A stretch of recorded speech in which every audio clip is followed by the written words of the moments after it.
특별한 게스트가 들려주는 주제가 있는 인생 수업. 인문사회과학특강 인사특위에 오신 여러분을 환영합니다. 저는 MC를 맡은 개그맨 조우영. 아나운서 이가연입니다. 반갑습니다. 여러분 드디어 올 곳이 와버렸습니다. 뭐가요? 인사특위 인문사회과학특강의 줄임말이잖아요. 근데 오늘 과학입니다. 자신 있으세요? 저는 과학 되게 좋아해요. 저 SF 영화 되게 좋아해요. 아이 그거랑 과학이랑 무슨 상관이에요. 뭐야? 나 정도는 돼야지. 과학이잖아. 나 정도는 돼야지. 뭐. 피타고라스의 정리, 메비우스의 띠. 과학 아닌가요? 3점 그런가? 어떻게 해야 되나 도대체 과학을 모르는데. 어렵잖아요. 네. 우영 씨 그 고민을 해결해 드리겠습니다. 어떻게? 질문을 하나 드려볼 건데요. 탕수육 좋아하시죠? 네. 탕수육의 근본은 부먹일까요? 찍먹일까요? 뭐 저는 반만 찍어 먹고 반은 부어 먹고. 자, 깻잎 논쟁 아시죠? 네. 나 그리고 친구 그리고 여자친구 이렇게 있는데 깻잎 장아찌가 여러 장이 붙은 상황인 거예요. 이때 깻잎을 떼준다, 안 떼준다. 나 스트레스 받으려 그래. 그래서 어떻게 할 건데요?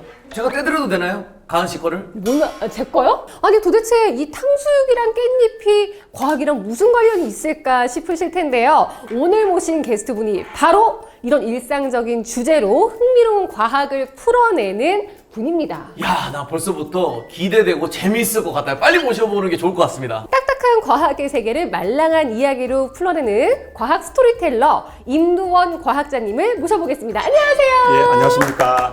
국립과천과학관에서 근무하고 있는 과학자 임두원입니다. 과학을 좀 잘 아시는 학생분들 그리고 일반 대중분들도 계시겠지만 많은 분들 사실 과학을 어려워하시잖아요. 네. 그런 분들께 과학을 좀 쉽게 전달하도록 하는 게 저의 일입니다.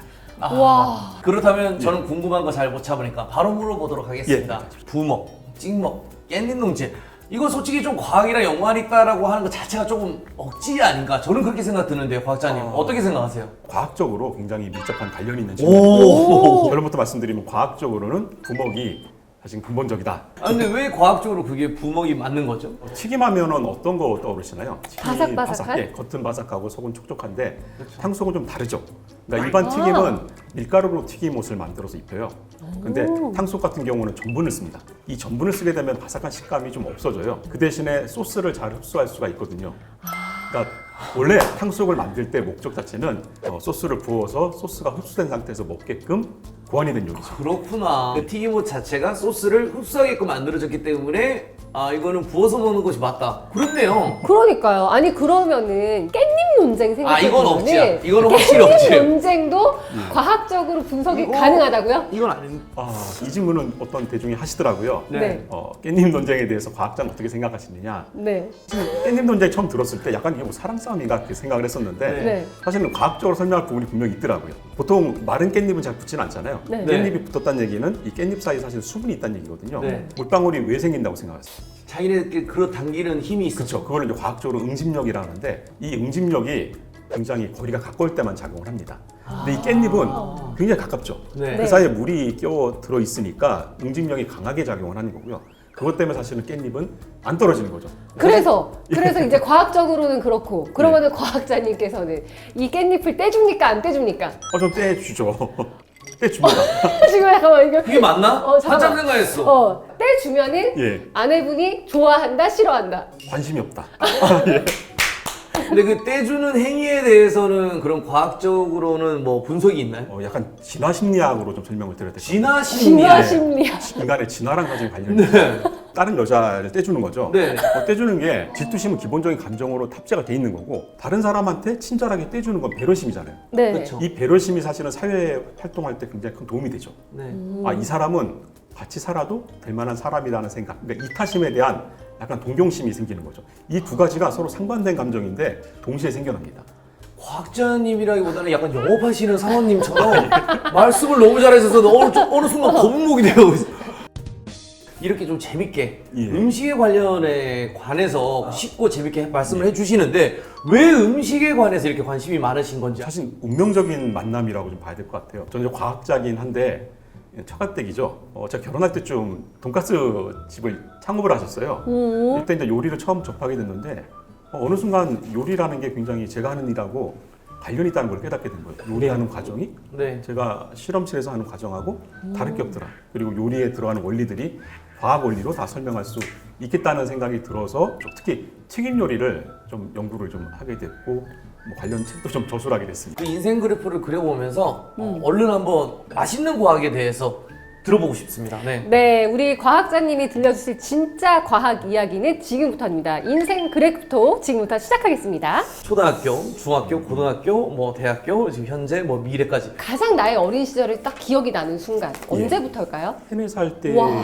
것 같아요. 아버지가 이 서울에 올라오셔가지고 처음엔 좀 가난하시니까 기찻길 옆에 아마 조그만 방을 얻으셔가지고 아. 저를 낳으신 거예요. 그래서 어릴 때 이제 기차가 지나가는 거를 많이 봤었거든요. 우와. 그 광경이 좀 생각이 나는 거죠. 아마. 위인의 환경이 우선은 맞아떨어지기 시작했습니다. 영화의 시작처럼 영에서 갔고. 아, 과학자님이 생각했을 때 내 어릴 때 호기심은 어디에 있었나요? 뭐 되게 다양했던 것 같아요. 아까 뭐 기차 제가 자주 네. 봤다 말씀드렸는데 기차 보면서 쟤는 어떻게 굴러갈까라는 생각도 했었고. 와. 예. 생각부터가 다르신 것 같아요. 아니, 잠깐만, 3살, 6살 그때 무슨 생각하고 살았어요? 저는 어릴 적에 치약을 자꾸 많이 먹어서 엄마한테 혼났던 기억밖에 없어요. 그게 제 첫 기억이에요. 그런 거를 궁금했을 때 예. 누군가한테 물어서 혹은 뭘 찾아서 혹은 책에서 어떻게 해결하는 편이었던 것 같아요. 저는 책에서 주로 해결했습니다.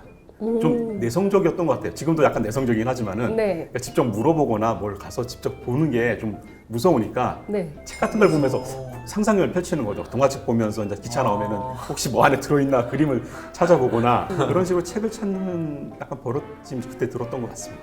그러니까 어쨌든 결론은 지금 보면은 이렇게 훌륭하신 분들은 꼭 어릴 때 책을 가까이 하네요. 어릴 때 책 치약 가까이 했다니까 몇 번 물어봤어요. 그러면 어릴 때 이제 과학자를 꿈을 꾸신 거예요?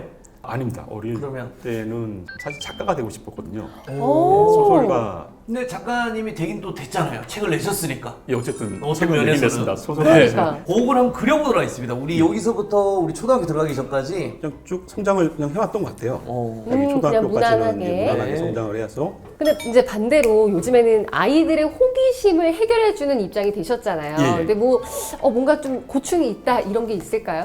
요즘 아이들이 되게 다양한 질문을 던져요. 제가 이제 과학 대중화를 한 지가 좀 꽤 됐는데 초창기 때 과학 질문들은 그야말로 과학을 좋아하는 아이들이 와서 뭐 은하에 대해서 묻거나 태양에 대해서 묻거나 만유인력에 대해서 묻거나 복잡한 과학적인 지식을 묻는 학생들이 대부분이었으면 요즘은 사실은 굉장히 철학적인 질문들을 많이 던지죠. 어떤 질문이요? 뭐 인간이 왜 사는지에 대해서 또 왜 죽음을 맞이해야 되는지 대해서 그러면은 최근에 받았던 질문 중에 가장 기억나는 게 어떤 질문이에요? 말씀드렸던 약간 그 질문이에요. 왜 죽는지를 진짜 어린아이가 와서 질문을 하더라고요. 부담스럽다고 참아주세요. 아저씨, 사람은 왜 죽어요? 예, 그런 질문이에요. 원래 사실은 인간도 포함해서 동물은 죽어야 될 운명은 없습니다. 원래 과학적으로는 영원히 사는 게 가능하거든요. 아니, 거짓말쟁이! 바닷가재가 몇 년을 산다고 생각하세요? 한 20년? 그러니까 지금까지 알려지기로는 200살 이상까지 산다고 알려져 있어요. 보통 근데 저희가 일찍 잡아먹어버리죠. 또 일부 해파리들은 거의 영생을 살아요. 그러면 인간도 마찬가지로 과학적으로 영생이 가능하죠. 다만 영생을 안 하고 죽음을 택하도록 선택을 한 이유가 있습니다.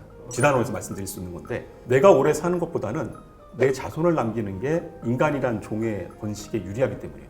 만약에 환경의 변화가 오면은 적응 못하고 사라질 가능성이 많죠.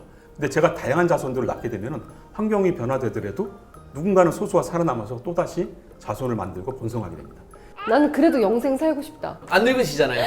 맞아요. 네. 몇 살이죠? 아, 과학자님은 언제 과학자가 돼야겠다라고 생각을 하셨습니까? 제가 이제 고등학교 들어갔을 무렵에 그때가 이제 저희 80년대니까 네. 경제도 부흥하고 약간 사회 분위기 자체가 뭐 과학을 좀 중시하는 분위기가 됐어요. 아, 맞아. 그때는 무조건 다 과학자였어. 나도 꿈이. 뉴스에서 봤어. 1위가 과학자. 그 당시만 해도 무조건 과학자가 과학자죠. 1위였죠. 네. 그런 시절이었기 때문에 네. 저도 과학자가 돼야겠다라고 생각을 하고 공부를 좀 시작을 한 거죠. 근데 처음엔 재미가 없었어요. 사실은 소설책 읽고 싶지. 과학 너무 딱딱하다고 생각이 됐는데 어느 순간 과학을 좀 공부하다 보니까 굉장히 재밌다. 고등학교 때 좀 과학에 관심이 와, 드디어 과학에 관심을 가졌군요. 고분자 공학과라는 과를 선택을 하셨잖아요. 예. 근데 그 고분자 공학과는 어떻게 선택하게 되신 거예요? 과학을 공부하면서 제가 또 관심 있었던 게 화학 분야거든요. 네. 화학은 잘 아실 거예요. 원자, 뭐 분자 얘기 나오잖아요. 아, 잘 양자. 몰라요. 양자도 오. 나오고 양자 얘기. 나 아이언맨 많이 봤잖아. 화학에서는 양자까지를 다루지는 않고 이제 분자부터 사실 다루고 왜냐하면 분자나 원자들을 결합해서 물질을 만드는 데 관심이 있어요. 샴푸, 샴푸도 만들고 플라스틱. 플라스틱. 플라스틱. 사실 고분자가 플라스틱이에요. 예, 고분자 중에 대표적인 물질이 플라스틱이란 물질인데 뭐 오늘의 사실 제가 말씀드린 주제 중에 하나는 요리도 고분자랑 밀접한 관련이 있습니다. 요리 식재료의 3대 영양소라는 탄수화물, 지방, 단백질도 고분자예요. 고분자가 뭐냐면 물 분자 되게 작잖아요. 네. 네. 이 분자들이 연결돼서 쭉 실처럼 만들어지는 거예요.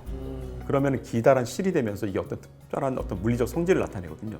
그게 말씀드린 아까 플라스틱 같은 성질이 되는 거죠. 고분자 공학과가 그러면은 몇 학년 정도 된 거죠? 대학 입학하고 옵니다. 조금 올라와서 대학 때 네. 지식이 낮죠, 사실은 말씀하신 것처럼. 대학 때. 예, 대학 때 왔습니다. 대학 때. 그리고 뭔가 새로운 소재 연구 개발에도 참여를 하셨다고 하던데요?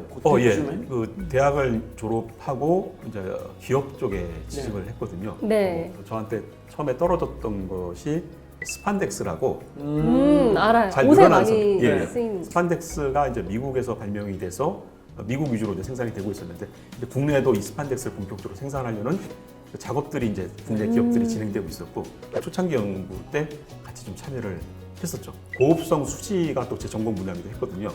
물을 빨아들이는 플라스틱이 있습니다.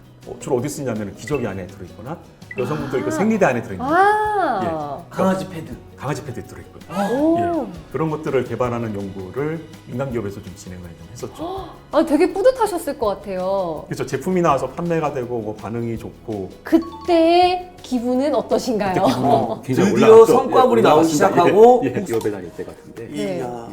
아니 이렇게 전공 살려서 또 신소재도 개발하시고 원하시는 꿈을 이루셨어요. 근데 갑자기 요리를 배우러 일본에는 왜 가셨습니까? 기업에 좀 다니다가 늦게 사춘기가 좀 온 것 같아요. 좀.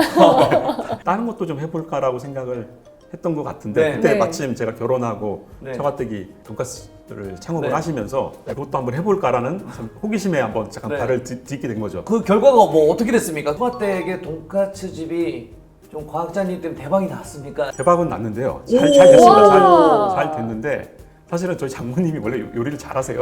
그래서 저도 도움이 좀 됐던 것 같습니다. 새로 메뉴 개발할 때 같이 좀 많이 뭐 알프스 돈가스 뭐 이런 거 좀 아시나요? 안에 뭐 치즈 넣고 하는 거. 지금은 이제 네. 많이 확산됐는데 사실은 저희 개발할 때마다 저희 가격밖에 없었거든요. 네. 그러니까 신소재 개발하듯이 새로운 형태의 돈가스를 개발하는 것들을 좀 과학자답게 연구를 하면서 좀 개발을 해봤던 거죠. 튀김 같으면은 온도를 변화를 시킨다든지 그 과정들이 실험실에서 이루어지는 과학자의 활동하고 거의 비슷하거든요. 그래 나는 어디서 들었어. 요리는 과학이다. 주방에서 일할 때겠네요. 네. 일할 때. 아니 튀김은 왜 이렇게 맛있는 겁니까? 튀김이 맛있는 이유가 굉장히 좀 많아요. 첫 번째는 튀김은 기름지죠. 네. 네. 기름진 것들은 사람들이 본능적으로 좋아합니다. 왜냐하면 지방은 1g을 먹으면 약 9kcal 정도의 열량을 만들어냅니다. 단백질하고 탄수화물은 1g을 먹으면 약 4kcal 정도를 내요. 그러니까 2배 이상의 열량을 더 내죠. 그러니까 먹으면 살이 찌는 거죠. 예전 원시 시대에는 먹고 살찌는 게 굉장히 중요했죠. 왜냐하면 그래야지 배고플 때도 이 아예 살로 살아남으니까. 그래서 무조건 지방을 먹는 것들이 DNA에 각인이 돼 있고 현재 지금도 사실 그게 DNA에 남아있죠. 그래서 사람들이 기름진 음식을 절대 끊을 수 없는 이유입니다. 두 번째 이유는 또 있어요. 튀김은 다른 요리에 비해서 굉장히 고온으로 조리를 합니다. 이 튀김은 170도 이상으로 올라갑니다. 네. 고온에서 조리가 되면은 굉장히 부드러워지겠죠. 부드러워진다는 얘기는 소화가 잘 된다는 얘기고요. 소화가 잘 되는 건 또 우리 뇌에서 맛있다고 또 인식이 되게 돼 있어요. 그래서 고온으로 조리할수록 맛있다고 느껴지는 거예요. 또 한 가지 이유는 아까 170도까지 올린다고 했잖아요. 네. 굉장한 열 에너지가 가해진 거죠. 이 식재료 안에 있던 분자들이 여러 가지 반응을 하면서 새로운 물질들이 만들어지는데 혀로 느끼는 맛성분들하고 코로 느끼는 향성분들이 수천 가지가 만들어져요. 그러면 굉장히 맛있다고 느껴지는 거예요. 아니 눈앞에 예. 있는 오징어 튀김만 하더라도 겉은 바삭바삭하죠. 튀겨서 기름지죠. 안에 오징어는 또 촉촉하고 촉촉하죠. 말랑말랑하고 소화도 잘 되죠. 맞습니다. 한 입 먹고 싶다. 하나만 먹고 할까요? 진짜 이거 시간 지나면 눅눅해질 것 같아요. 네. 근데 이때까지는 내가 이게 되게 재스럽게 느껴졌단 말이야. 저 뚱뚱한 놈 또 튀김 좋아하네. 근데 이게 뭐 잘못이 아니네요. 조상에서부터 내려온 DNA가 이걸 좋아하게끔 돼 있는 거네요. 그죠? 본능에 충실하신 거죠. 나는 본능에 충실한 거네. 아니 근데 이게 밖에서 사 먹는 튀김은 항상 맛있거든요. 아, 예. 아니, 집에서 제가 직접 뭘 튀겨보려고 그러면은 맛이 없어요. 딱히 원인이 있을까요? 사실 저가 집에서 만들어도 맛이 없거든요. 네. 그 이유 중에 하나가 열 에너지예요. 온도가 올라가지 안에가 부드러워지고 여러 가지 화학 반응들이 일어나면서 맛성분들이 만들어져야 되는데 기름의 특징이 온도가 급격하게 빨리 오르기도 하지만 또 급격하게 식어버려요. 식재료를 넣는 순간 튀김 온도가 170도였는데 갑자기 온도가 툭툭툭 떨어지기 시작한 거예요. 아, 그렇죠. 사실상 그 온도에서 튀겨지는 게 아니구나, 집에서 하면. 왜냐면 또 집에서는 욕심이 또 생기시니까 네. 하나하나 넣으셔야 되는데 쏟아 붓는 분들이 굉장히 많으세요. 그래서 시간도 그러면은, 오래 걸리고. 순간적으로 온도가 확 떨어지죠. 그러면은 튀김 요리에서 가장 중요한 건 이거다. 딱 하나만 꼭 꼽아본다면요? 하나씩 넣는 거. 그러니까 열 에너지죠. 한꺼번에 쏟아부으면 안 되고 네. 차근차근 한 땀 한 땀 정성스럽게 요리하시는 게 어쨌든 명절에는 튀김 요리 못 먹겠다. 튀김은 정말 맛있는데 사실 건강을 생각하면 이게 먹을 때 다이어트 해야 되는데 이거 먹어도 되나? 막 이런 사람들 많을 거잖아요. 사실 제가 그래서 튀김을 연구하게 된 또 하나 이유 중에 하나가 사실은 그 부분에 있습니다. 음식을 즐기는 패턴을 좀 바꿔보자. 그러니까 이 튀김은 어떤 원리로 만들어진지를 알게 되면은 많이 먹지 않아도 좀 튀김을 즐기는 그 경험들이 좀 달라지고 깊어지거든요. 네. 그걸 통해서 많이 먹지 않지만 그래도 튀김 애호가가 될 수 있는 길을 좀 열어드리고 싶었던 거죠. 와. 제 연구의 하나의 또 목표기도 합니다. 맛있으면 0칼로리다. 맞나요? 과학적으로? 맛있으면 0칼로리? 그런 칼로리 아니죠. 그럼 과학자님이 제로 튀김, 제로 콜라, 제로 사이다처럼 제로 튀김. 근데 사실 지금 네. 제로 튀김이 나올지도 모르겠어요. 진짜요? 네, 물론 완전 제로는 아니지만은 지방 맛은 느끼면서 칼로리 없는 것. 우리나라에서 팔리는 거 미원, 일본에서 아지노모토라고 해서 감칠맛을 내는 네네. 조미료가 있잖아요. 네. 사실 이게 감칠맛을 연구하다가 이 감칠맛을 내는 조미료를 발견한 거거든요. 마찬가지로 이 기름진 맛도 지금 과학자들이 연구를 하고 있거든요. 그래서 기름진 맛의 정체를 어느 정도 밝혀내고 있어요. 그러면은 기름진 맛을 내는 조미료가 나오겠죠. 그럼 실제로 지방을 먹지 않으면서도 기름진 맛을 느낄 수 있는 조미료가 나온다고 하면 그런 음식이 가능할 거예요. 그러면은 조금은 살찔 걱정, 기름 걱정 없이도 음식을 즐기는 시대가 오지 않을까라고 저는 예상을 좀 하고 있습니다. 와, 정말 과학의 발전은 무궁무진한 것 같아요. 대단하다. 튀김 외에도 과학적으로 접근해보고 싶은 또 음식이나 뭐 다른 분야가 있으신가요? 화학을 하다 보면 열 에너지가 굉장히 중요하다고 생각을 하거든요. 이 열과 관련된 요리 중에 또 대표적인 게 중화요리. 예, 특히 이 불맛이라고 많이 얘기하잖아요. 네. 그러니까 열을 많이 쓰는 요리 중에 하나이기 때문에 중화요리를 한번 과학적으로 좀 더 들여다보자라고 생각을 하고 조금씩 연구는 좀 하고 있습니다. 자, 그렇다면 앞으로 과학자님의 꿈은, 그 다음 꿈은 제가 예측건데 중화요리 식당을 차리는 거. 제가 이제 과학자면서 사실 과학 대중화 운동을 좀 하고 있는 네. 사람이죠. 그러니까 과학을 쉽게 좀 알려드리는 역할을 하기 잘하고 때문에 계신 것 같아요. 저도 이 볼색이 역할을 빠져들고 있는 거 좀 보는데. 하려고 해요. 그러니까 요리 외에도 일반 학생분들 그리고 일반 성인분들이 관심 있어 하는 주제들은 굉장히 많거든요. 네. 그것들하고 과학을 연결시키는 역할을 지금 계속 하고 싶다. 예를 들어서 뭐 영화랑 연결하든지 소설이랑 연결하든지 이런 것들을 좀 과학적인 관점에서 같이 얘기를 해보는 거죠. 그 과정을 한번 그래프로 또 예, 그려볼까요? 그래서 여기서 한번 제가 좀 점프를 했던 것 같아요. 쭉 점프해서 우와. 지금 쭉 이어지고 있는데요. 이야. 예. 그래서 과학 대중화 활동을 하면서 많은 분들하고 만나는 게 저는 굉장히 좀 즐겁습니다. 너무 재밌어요. 유튜브 그러니까요. 채널을 운영하셔서 많은 분들 더 알리는 것도 좋을 것 같아요. 예, 감사합니다. 짧지만 미래까지 한번 그려보도록 하겠습니다. 앞으로 더 올라갈 것인지. 미래에도 더 올라가야죠. 저는 와. 아까 말씀드린 계획 자체는 계속 공부해야 된다는 걸 느꼈거든요. 네. 네. 어느 정도 과학을 많이 정도 안다고 생각을 했는데 질문들은 항상 새로운 질문들이 와요. 제가 예상하지 못했던 질문들을 던지시기 때문에 그 분야에 답을 해드리기 위해서는 저는 계속 공부를 해야 될 것 같고요. 요리도 사실은 제가 튀김 정도만 사실은 아는 거지 다른 요리 넘어가면은 또 모르는 게 많거든요. 네. 아마 계속 연구를 좀 해야 될 것 같습니다. 그래서 계속 우상향으로 열심히 노력하겠습니다. 네, 좋습니다. 너무나도 재밌는 시간이었습니다. 하지만 또 아쉬워할 필요가 없습니다. 다 2부가 남아있잖아요. 맞습니다. 우리 인사트 2부에서는요, 우리가 과학으로 세상을 봐야 하는 이유에 대해서 임두원 과학자님께서 멋진 강연을 준비했다고 합니다. 자, 다음 주도 잊지 말고 인사틱에서 만나요. 제발!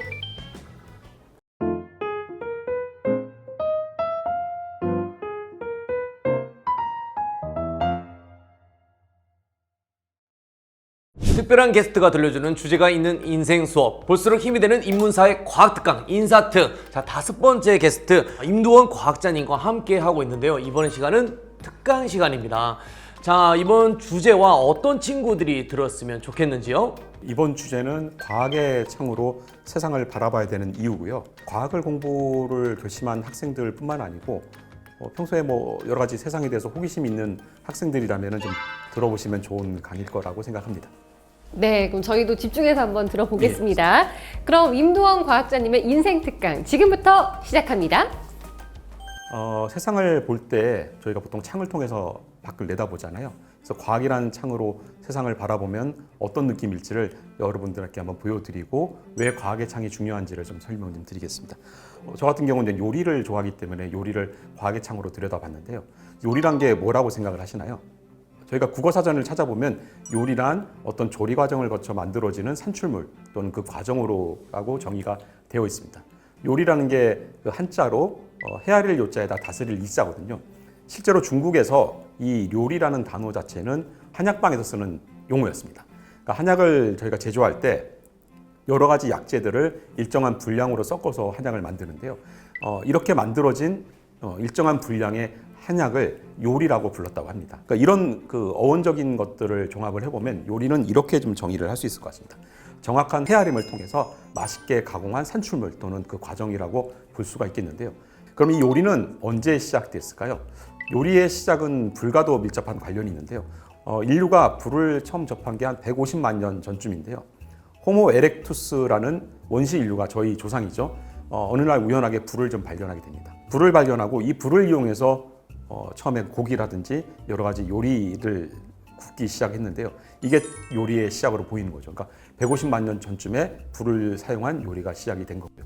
근데 실제로 요리가 급격하게 발전된 거는 1만 년 전쯤입니다. 1만 년 전은 우리가 보통 농업혁명이라고 부르는 시기입니다. 그러니까 신석기를 쓰기 시작하면서 사람들이 농사를 짓기 시작했죠. 농사를 지면서 농작물이 많아지니까 인구가 늘어나고 도시국가가 형성이 되고 그래서 문명이 생기던 시대인데요. 이런 농작물들이 많아지면서 먹을 게 풍부해지긴 했는데 한 가지 문제가 생겼습니다.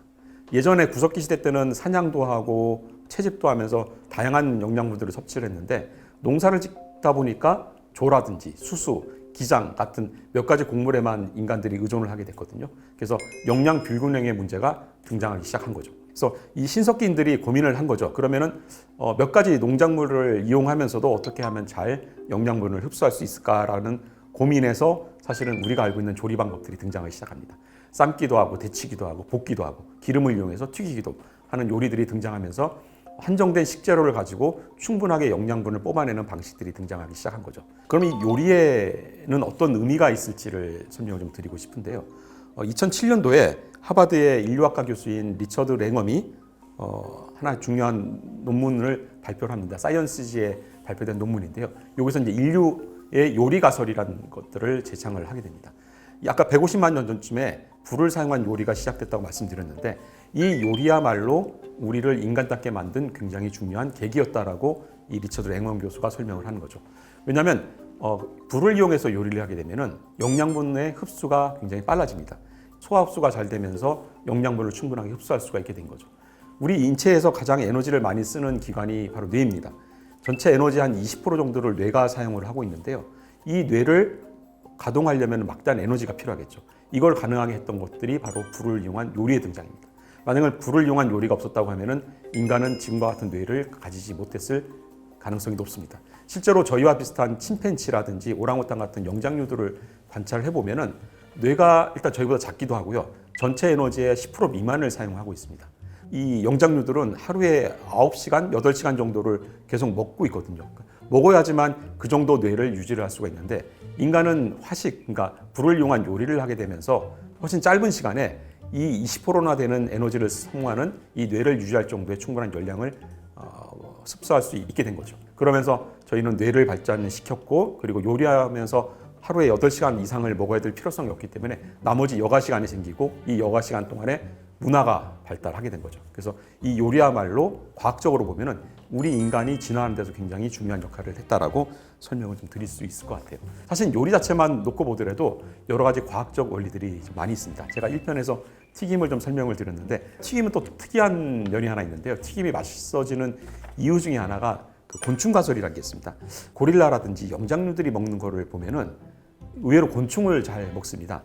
부족한 단백질을 보충하기 위해서 곤충을 채집해서 먹는 경향이 있는데 이 곤충의 식감이 뭐 드셔보시진 않았겠지만 겉은 약간 딱딱하면서 안은 약간 부드럽거든요. 그래서 바삭거리는 식감이 곤충을 먹었을 때 나타납니다. 그래서 영장류 시절 그리고 우리 원시 인류들이 이런 곤충이라든지 사과 같은 야채류, 과일을 먹게 되면서 그 바삭한 식감에 대해서 굉장히 익숙해졌는데 그 선호도가 여전히 우리 DNA에 남아있기 때문에 인간이 튀김을 먹었을 때 예전에 먹던 그 과거를 떠올리는 거죠. 그래서 식습관을 상기를 하면서 이거 내가 예전에 먹던 거다라는 것들을 친숙하게 받아들이니까 튀김이 맛있어졌다는 가설도 있습니다. 그 외에도 요리에는 여러 가지 과학적 원리들이 많이 좀 들어 있습니다. 크게 한 3가지 정도를 말씀 좀 드릴 수 있을 것 같아요. 첫 번째, 요리에서 기본이 되는 게 변화입니다. 특히 화학 분야에서 이 변화라는 게 굉장히 중요한데요. 변화를 일으켜야지 화학 반응이 일어나고 그 반응을 통해서 이전과 다른 것들을 만들어낼 수가 있거든요. 아까 튀김 제가 설명을 드렸는데 튀김이 바삭해지는 원리 중에 하나가 튀김옷에 있던 수분이 증발을 하면서 튀김옷 표면에 구멍들이 생기기 때문에 바삭한 그 식감이 나타나게 됩니다. 반죽에 있을 때는 잘 못 났는데 얘네들이 기화가 돼서 수분이 날아가면 우리가 눈에 보일 정도로 구멍들이 숭숭숭 뚫리죠. 그러니까 이 과정을 보게 되면 액체라는 물이 기체라는 수증기라는 기체로 변하는 과정을 이용하고 있죠. 그래서 이 변화라는 원리는 사실 요리에서 굉장히 중요하죠. 열을 가하든 어떤 조작을 하든 이전하고 다른 상태로 변화를 익히는 과정이 바로 요리라고 볼 수가 있겠습니다. 또 한 가지 요리를 들여다보면서 과학적 원리를 생각해 볼 수 있는 게 균형과 불균형 문제 같아요. 우주에서 일어난 일들은 계속 끊임없이 제가 변화된다고 말씀드렸는데 이 변화에 어떤 원리가 있습니다. 그 원리라는 게 뭐냐면은 균형이 안 맞던 것들이 균형을 찾아가는 형태로 변화가 일어납니다. 실제로 과학에서도 이것을 이용해서 여러 가지 반응들을 일으키는데 어떤 화학 반응을 일으킨다고 쳤을 때 어떤 두 물질을 상태를 변화시킵니다. 그러니까 조건을 달리해주면은 원래 안정적으로 균형 상태였던 것들이 균형이 깨지면서 새로운 균형을 찾아가는 과정에서 새로운 물질들이 만들어지죠. 이게 이제 과학의 원리인데 이 원리가 요리에도 사실은 찾아볼 수가 있어요. 대표적인 게 우리 김치를 만드는 과정에서 배추를 절인다고 하잖아요. 그러니까 배추를 소금물에 담가 놓으면은 배추에서 물이 빠져나오죠. 저희가 과학적으로는 이걸 삼투압이라고 설명을 하는데 농도가 낮은 쪽에서 농도가 높은 쪽으로 물이 빠져나옵니다. 배추를 담갔을 때 바깥쪽은 농도가 높은 소금물이잖아요. 바깥쪽은 농도가 높고 안쪽은 농도가 낮은데 이걸 균형을 맞추려면은 한 가지 방법이 있습니다. 농도가 낮은 쪽에 있는 물이 농도가 높은 쪽으로 이동을 하면 돼요. 배추에 있는 물은 바깥으로 나가서 바깥쪽의 농도를 낮추죠. 근데 배추 안에 있는 것들은 물이 바깥으로 나가기 때문에 농도가 다시 높아집니다. 그래서 이것들이 맞춰지면서 균형이 일어나게 되는 거죠. 또 마지막으로 좀 설명을 드릴게 커다란 변화의 흐름이 있어요. 우주에서 보면은 저희가 엔트로피 증대 법칙이라고 학생분들 아마 들어보셨을 것 같아요. 우주가 엔트로피가 증대하는 방향으로 변화해 간다고 설명을 보통 저희가 많이 하는데 이 엔트로피라는 게 무질서한 방향입니다. 질서 있는 상태에서 처음에 우주가 생겼지만 점차 무질서한 상태로 흘러가고 있어요. 우리 주변에서 이 엔트로피 증대를 찾아볼 수 있는 예가 방향제가 있을 것 같아요. 방에 방향제를 구석에 갖다 놓으면 처음엔 냄새가 잘 안 나죠. 왜냐하면 향기 물질이 거기 모여있기 때문이에요. 근데 시간이 지나면 이 향기 물질이 방 안 전체를 가득 메우게 됩니다. 반대로 현상은 일어나지 않죠. 방 안에 퍼져있던 향기 물질이 방향제 통 안으로 들어가는 일은 절대 일어나지 않습니다. 그 방향 자체는 질서 있게 한 곳에 모여있던 상태에서 이 사방으로 퍼지는, 그러니까 무질서한 상태로 되는 경향을 보이고 있습니다. 실제로 요리할 때도 이 과정들을 많이 이용을 해요. 대표적인 게 우리 그 고기 같은 걸 양념에 재잖아요. 양념을 해놓고 고기를 담가두면은 양념이 고기 안으로 스며드는데 양념이 자기들끼리 모여있는 약간 질서 있는 상태에서 퍼져나가려는 무질서한 방향으로의 변화가 시간이 지나면 일어나게 됩니다. 그래서 이 엔트로피 증대 법칙이 이런 요리하는 과정에서도 나타날 수가 있는 것들이죠. 과학의 창이라는 것들이 굉장히 재밌어요. 과학의 창으로 들여다보지 않으면 요리는 그냥 맛있는 음식일 뿐인데 만약에 과학적인 관점에서 요리를 들여다보면 이 요리에 담긴 의미들이 굉장히 새롭게 다가오죠. 그래서 요리를 즐기는 경험이 굉장히 풍부해지고 넓어집니다. 제가 과학의 창이라는 것들을 인한 개념을 많이 설명을 드리는데 이 개념을 제가 처음 접한 게 영국의 유명한 천체 물리학자죠. 스티븐 호킹 박사의 책에 보면 이런 재미있는 얘기가 나와요. 이탈리아의 어느 작은 도시에서 조례를 발표합니다. 시조례죠. 일종의 법령 같은 건데 이 법령을 통해서 둥근 어항에 금붕어를 키우지 못하도록 법으로 규제를 합니다. 그 이유가 되게 재밌어요. 둥근 어항에 있는 금붕어는 너무 불쌍하다. 왜? 둥근 유리를 통해서 바깥을 바라보기 때문에 세상을 왜곡돼서 볼 수밖에 없다. 그래서 금붕어는 반드시 네모 반듯한 어항에 키우라는 저희 생각에는 말도 안 되는 법령이긴 하지만 이 법령이 공표가 됩니다. 이게 사실은 되게 재밌어 보이지만 굉장히 중요한 의미를 함축을 하고 있어요. 실제로 만약에 금붕어가 바깥을 바라볼 때 둥근 어항 때문에 세상이 왜곡이 보이겠죠. 만약에 눈앞에 지금 저희는 느끼지 못하지만 어떤 창이 있다고 하면은 그 창의 종류에 따라 세상을 바라보는 방식이 달라질 수가 있습니다. 과학의 창은 다른 어떤 창보다도 왜곡이 적습니다. 그리고 세상을 투명하게 볼 수가 있죠. 예전에 저희가 과학이 등장하기 전에는 사람들은 신화의 창으로 세상을 바라봤습니다. 그러니까 신의 관점에서 세상을 바라봤죠. 근데 어느 순간 저희가 과학이라는 게 등장하면서 이 신화의 창문이 과학의 창문으로 대체가 됐습니다. 그래서 세상을 좀 더 투명하고 분석적으로 좀 바라보게 된 거죠. 제가 아까 요리를 들여다봤잖아요. 과학의 창을 통해 들여다보면은 조금 더 분석적으로 볼 수 있고 객관적으로 사물을 좀 바라볼 수 있게 됩니다. 그러면서 조금 더 근본적인 원리에 접근해 갈 수가 있게 되는 거죠. 저는 이런 과정들이 저희의 경험의 질을 높인다고 생각하고 삶을 풍부하게 만들어준다고 생각을 합니다. 비단 과학을 공부하시는 분들뿐만 아니라 과학을 공부하지 않고 뭐 다른 전공을 하시는 분들이라도 과학적인 사고방식은 꼭 필요할 거라고 생각을 해요. 왜냐하면 요즘 사회는 과학의 시대로 접어든 지가 꽤 됐죠. 그리고 과학을 모르면 생활이 불편한 시대가 됐습니다. 과학의 창으로 봐야지 세상을 보다 왜곡 없이 투명하게 볼 수 있기 때문이고요. 그 안에 숨겨진 보편적인 원리를 찾아가면서 삶을 또 풍요롭게 즐겁게 지낼 수 있기 때문입니다. 다만 과학의 창만 있는 건 아닙니다. 세상엔 다양한 종류의 창들도 있어요. 예술가가 보는 창이 또 있을 수도 있고요. 또 소설가가 보는 창이 있을 수도 있고 이런 다양한 창으로 보는 것들도 굉장히 중요한 경험이 될 것 같아요. 과학의 창도 그냥 하나의 창일 뿐이거든요. 그러니까 세상을 볼 때 과학의 창을 위주로 보되 과학의 창을 보완할 수 있는 다른 여러 가지 창들이 같이 결합이 됐으면 좋을 것 같습니다. 그래서 과학을 공부하시는 학생분들도 과학 외에도 다양한 분야에 관심을 가졌으면 좋을 것 같습니다. 그래서 과학 외에 영화도 많이 보시고 책도 많이 읽으시고 그런 것들을 권해드리겠습니다. 오늘 특강은 이것으로 마치겠습니다. 다음 기회에 또 찾아뵙겠습니다. 감사합니다. 와, 과학의 창으로 세상을 바라보아라. 정말 흥미있는 특강이었고요. 그리고 맛있는 특강이 아니었나 싶습니다. 다시 한번 임도원 과학자님께 큰 박수 부탁드리겠습니다. 짝짝짝짝.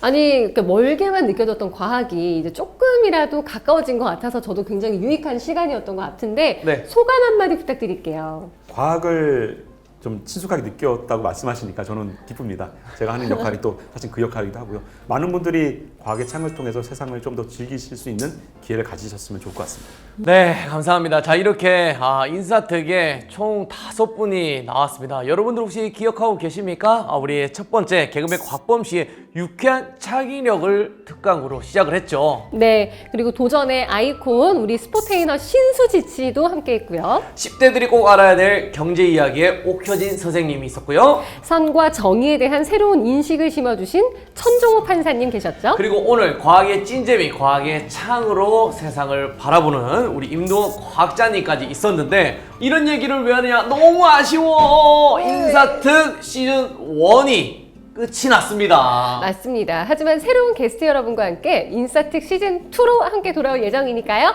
조금만 더 기다려주세요. 네, 저희는 시즌 2에서 뵙도록 하겠습니다. 요즘 인사들은 다 구독하는 그 채널 서울론 인사특! 구독, 좋아요, 알림 설정은 사랑이에요. 와! 저희는 시즌 2에서 뵙겠습니다. 안녕!